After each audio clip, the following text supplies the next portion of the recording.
नमस्कार. मोनाच्या दुनियामध्ये आपलं सगळ्याचं पुन्हा एकदा मनापासून स्वागत आहे. आज आपण बनवणार आहोत सुक्या जवळ्याची भाजी, म्हणजेच सुकटीची आमटी किंवा सुक्या जवळ्याची आमटी. ती कशी, कोणत्या पद्धतीने, तर चला सुरू करूया आज आपण नवीन रेसिपी.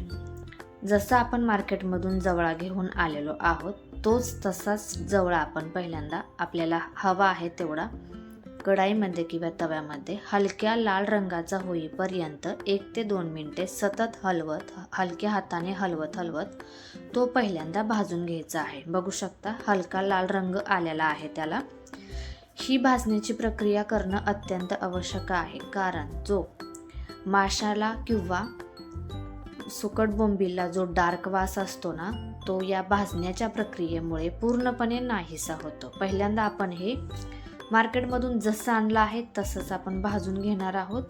भाजून झाल्यानंतर ते आपण पाकडणार आहोत, म्हणजे त्यातील घाण निघून जाते पाकडल्यानंतर, आणि ते आपण थंड पाण्यामध्ये तसंच भिजत ठेवणार आहोत.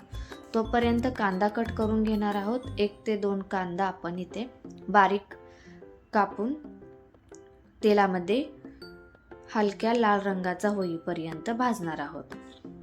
बघू शकता हलक्या लाल रंगाचा कांदा भाजून झालेला आहे, आणि मी सांगितल्याप्रमाणे आपण ही थंड पाण्यामध्ये सुकट पाकडून म्हणजे साफ करून पाण्यामध्ये भिजत ठेवली होती. ती तशीच उचलायची, एका दुसऱ्या भांड्यात काढायची आणि ते डायरेक्ट आपण कांद्यामध्ये फ्राय करायला टाकणार आहोत. हिला 2 ते 3 वेळा धुण्याची काहीही गरज नाही.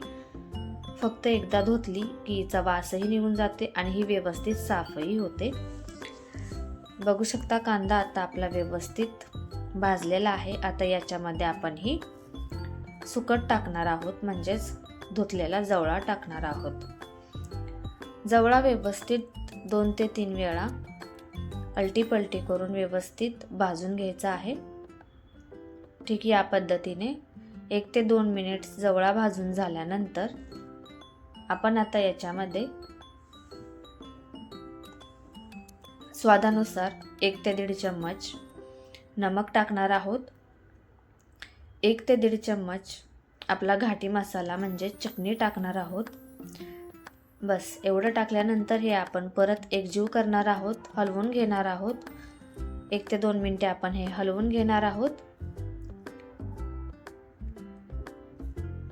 ही प्रोसेस करताना आपल्याला गॅसची फ्लेम मीडियमच ठेवायची आहे, जास्त फास्ट गॅस चालवायचा नाही.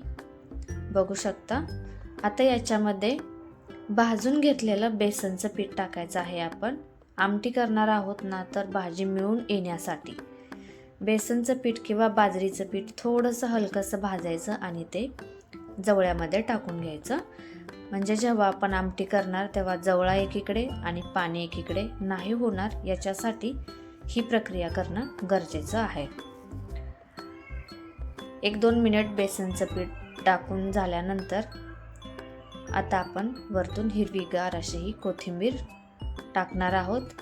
तीही इथे हलवून घेणार आहोत, आणि याच्यामध्ये आता आपण आपल्याला हवं तेवढ्या पद्धतीने पाणी घालून घेणार आहोत. आपल्याला जेवढी आमटी पाहिजे तेवढ्या पद्धतीने आपण इथे पाणी घालून घेणार आहोत. 1 ग्लास आमटी हवी असेल तर तुम्ही इथे 1.5 ग्लास पाणी ओता आणि अर्धा ग्लास पाणी आटवा, म्हणजे भाजी व्यवस्थित तयार होते. बघू शकता या पद्धतीने पहिल्यांदा एक उकळी काढून घ्या आणि एकदम स्लो गॅस करून झाकून ठेवा आणि 10 ते 15 मिनटं आरामात भाजी शिजू द्या. 15 मिनटानंतरची भाजी बघू शकता भाजी आटलेली आहे, आणि भाजी आपल्याला हव्या त्या पद्धतीने हव्या त्या क्वांटिटीमध्ये तयार आहे. बघू शकता ही भाजी तुम्ही भाताबरोबर, चपातीबरोबर, बाजरीच्या भाकरी किंवा तांदळाच्या भाकरी बरोबर खाऊ शकता. अशाच नवनवीन रेसिपी पाहण्यासाठी माझ्या चॅनलला पुन्हा पुन्हा भेट देत राहा. भेटूया अशाच एका नवीन व्हिडिओ बरोबर. तोपर्यंत ध्यान ठेवा. थँक्यू.